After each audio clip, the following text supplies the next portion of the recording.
Salut les amis, j'espère que vous allez bien, on se retrouve pour une nouvelle vidéo sur Dragon Ball GT et aujourd'hui on va se faire la rétro review de l'épisode 46. On est en plein dans l'arc Super C17, Super Junanago pour les bilingues japonais, mais dans tous les cas, j'avais été hypé par son chara design, par sa posture, par sa présence, je m'en étais pas caché d'ailleurs dans mes précédentes reviews, mais j'ai l'impression que c'était juste l'emballage qui était beau. Pourquoi? Parce que dans cet épisode, il m'a saoulé. Il m'a saoulé. Pourquoi? Parce que je trouve que scénaristiquement, il n'apporte rien. Il n'apporte rien, pas par rapport à sa puissance, par rapport à la cohérence ou ce que tu veux. Il apporte rien par rapport à une personnalité qui est vide. Et c'est ça qui m'a saoulé dans cet épisode parce que l'épisode était super bien animé, franchement je sais pas quel animateur avait bossé dessus mais dans tous les cas il était grandiose, l'animation était présente, on a eu un Goku Super Saiyan 4 qui te balance un Kamehameha x10, tout le bordel, mais on a un Super C17 qui est tout simplement juste un pantin. Et j'avais grave apprécié l'idée de créer un nouveau C17 pour le faire fusionner avec celui de la Terre, pour se venger un petit peu de tout ce que Goku avait fait, tout le tintouin. La collab entre le Dr Gero et le Dr Mew c'était top, le Dr Mew qui a trahi le Dr Gero, ce qui était logique puisqu'il n'y a jamais réellement de vraie collab entre des méchants, tu vois ce que je veux dire, t'as toujours un qui va la foutre à l'envers à l'autre, à part C17 et C18 parce qu'ils étaient jumeaux, donc c'est hors contexte, tu vois ce que je veux dire. Là où j'ai été déçu, c'est que je pensais qu'au fil de l'arc Super C17, C17 allait prendre du poil de la bête, gagner en puissance, c'est exactement le cas dans cet épisode, puisqu'il est largement plus fort qu'un Super Saiyan 4, il a un pouvoir ultra cheaté, mais il n'a aucune personnalité, c'est un emballage vide, et là je suis déçu. Je suis déçu parce que on aurait pu donner quelqu'un de très propre, tu vois ce que je veux dire, parce que la personnalité de C17 de base est très bien, tu vois ce que je veux dire, c'est quelqu'un qui est assez vantard, quelqu'un qui se valorise, quelqu'un qui a une façon de penser, qui aime pas se faire contrôler, et là, la technologie du Dr Mew, a complètement baisé le personnage de Super C17, parce que c'est tout simplement juste un pantin, c'est pas le C17 qu'on avait connu auparavant, c'est vraiment une fusion qui est stérile. Et au final, c'est bien dommage parce qu'on n'est pas encore à la fin de l'arc que ce personnage m'a déçu, et j'espère qu'il y aura un remaniement du personnage avant la fin de l'arc Super C17, si c'est le cas, ça peut être top, parce que pour moi, tant qu'il sera sous le contrôle du Dr Mew, c'est un personnage stérile, et encore plus dans cet épisode, c'est là où il m'a déçu.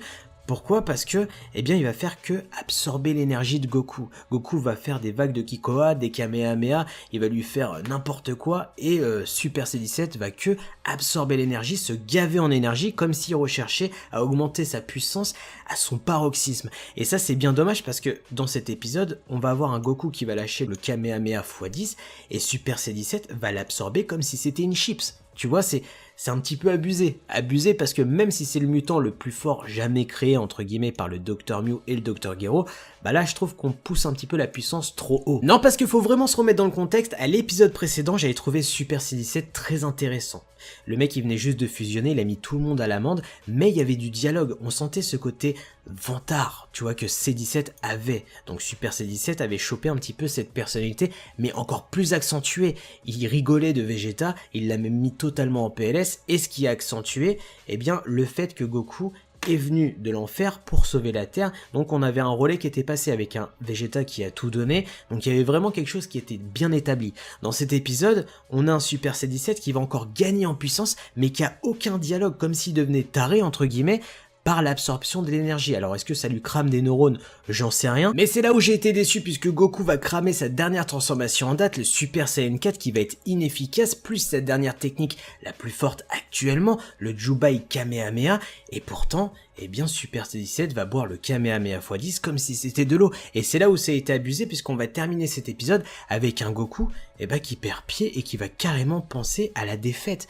Et c'est un petit peu le truc que je déteste dans Dragon Ball GT, c'est que Goku direct va passer l'arme à gauche, tu vois, il va pas essayer de trouver une solution, etc. Déjà dans l'arc Baby, il avait vu sa fin arriver, etc. Et dans cet arc, on voit un Goku qui termine en Super Saiyan 4 totalement en PLS, tu vois, et qui se dit bon c'est pas grave, la Terre c'est fini, y a plus personne qui peut la sauver, j'ai cramé toutes mes cartes entre guillemets, et je préférerais juste partir au paradis qu'en enfer, puisque la bouffe elle est dégueulasse. Ça me dérange un peu, parce que Goku, c'est pas ça normalement. Goku c'est un personnage qui va aller au casse-pipe, qui va se donner jusqu'à la mort, qui va faire tout pour sauver la planète Terre qui est sa terre d'accueil, mais surtout sa mère. Mais après l'épisode n'est pas 100% mauvais, comme je vous l'ai dit, l'animation est vraiment très belle, c'est un petit peu cette animation qui manque dans les animés d'aujourd'hui, même si Dragon Ball Super s'est bien rattrapé vers la fin sous l'ère Takahashi.